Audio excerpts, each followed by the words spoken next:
ప్రతి సమస్యకు పరిష్కారం ఈగలై ఛానల్. నమస్కారం, ఈగలై ఛానల్కి స్వాగతం.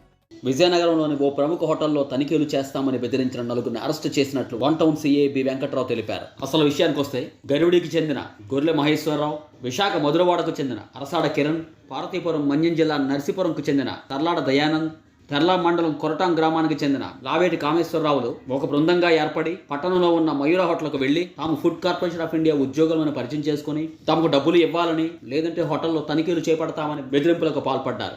ఈ విషయాన్ని హోటల్ మేనేజ్మెంట్ వారు పోలీసులకు ఫిర్యాదు చేయగా, విషయం తెలుసుకున్న one town SI Haribabu Naidu హోటల్కు వెళ్లి విచారణ చేయగా, డబ్బుల కోసమే తాము ఎఫ్ఐ ఉద్యోగులమని అబద్ధం చెప్పామని ఒప్పుకోవడంతో వన్ టౌన్ పోలీసులు వారిపై కేసు నమోదు చేసి వారి నలుగురిని అరెస్ట్ చేశారు.